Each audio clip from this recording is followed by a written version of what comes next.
Hi guys, thanks for joining me. I'm going to do a short video today of a new bit of equipment that I've got, and that is some mirror risers. And the reason I'm doing that is that the mirrors, whilst the mirrors are okay, they are a little bit low, I think, and you're not getting a great view behind. I've managed okay for the several thousand miles that I've ridden it, but I just wanted to get the mirrors up a little bit. Previously, I've had mirror risers on other bikes. One occasion, I actually had mirror risers that lifted it and then moved it outwards as well, so it had a bend. On this occasion, I'm just going to lift it because I don't want the mirrors to come any further out than the bar ends and the bark buster handguards. So the ones I've chosen are R&G, and if you've watched other videos, you'll see I've fitted other little bits of R&G gear on it.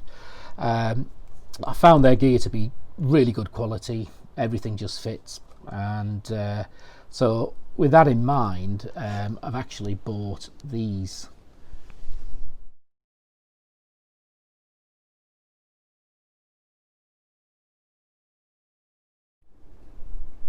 Which are R&G Mirror Risers, and they cost £16.99 delivered, which seems a lot for a small bit of metal, but albeit I saw some cheaper ones out there, not much cheaper but a little bit cheaper.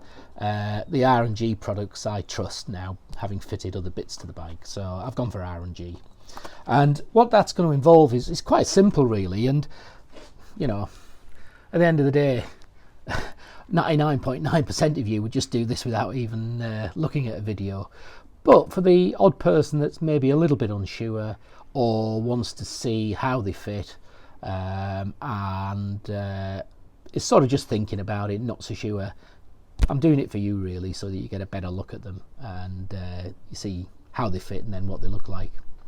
So what we have to do is obviously take the mirrors off. And there's a rubber cap on the mirrors which just lifts up, and under that rubber cap, I've got to say this is a 2019 model, but I guess it's going to be almost identical, if not identical, for the previous model version. So you just lift up the rubber cap, you then loosen off the top bolt, which basically holds the mirror in place.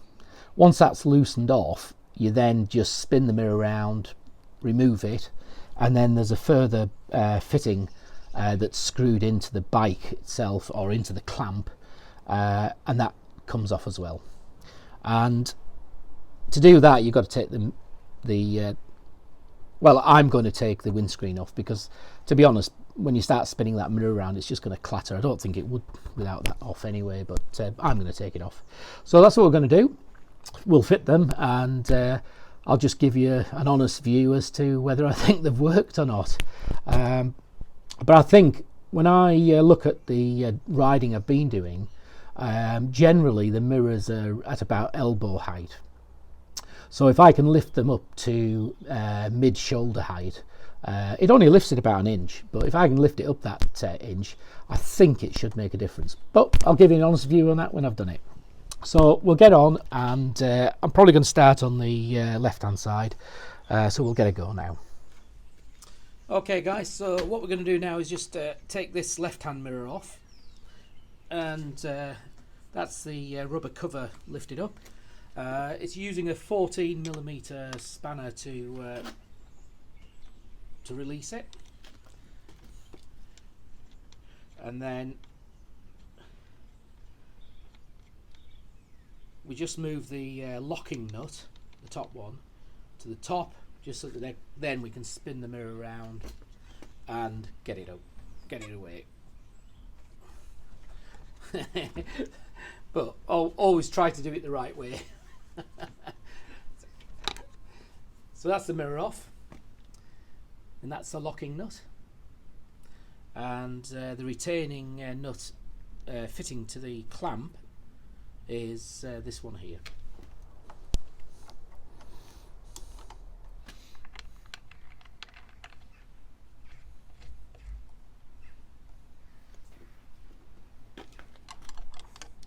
Okay, so that's the first stem fitted. I'm quite happy with the tightness of that. I don't want to over tighten it. And now we're going to fit the original fitting bolt, the one that went into the handlebar mount.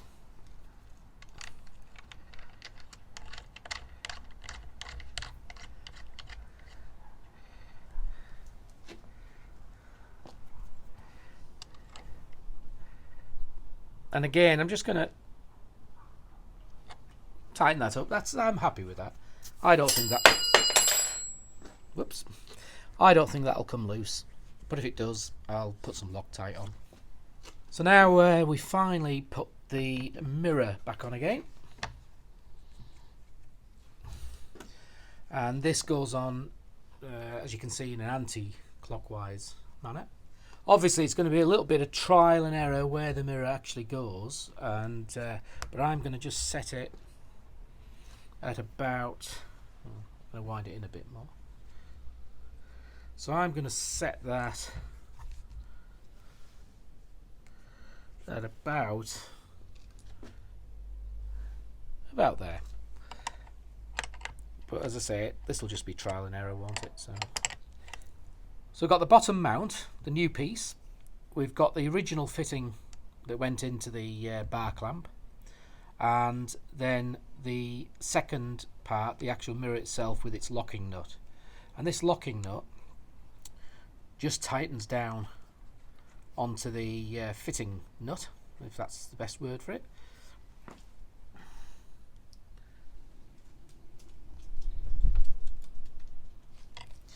Okay guys, so that is now tightened up.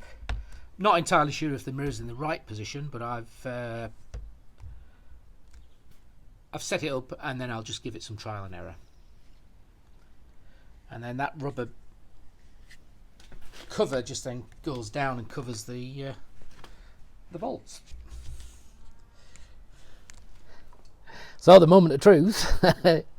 Does it make any difference? And yes, it does. Yeah, I just need to get them positioned right, and to be honest, it'll be much better getting out on the road and trialing it, which I won't be doing for a few days.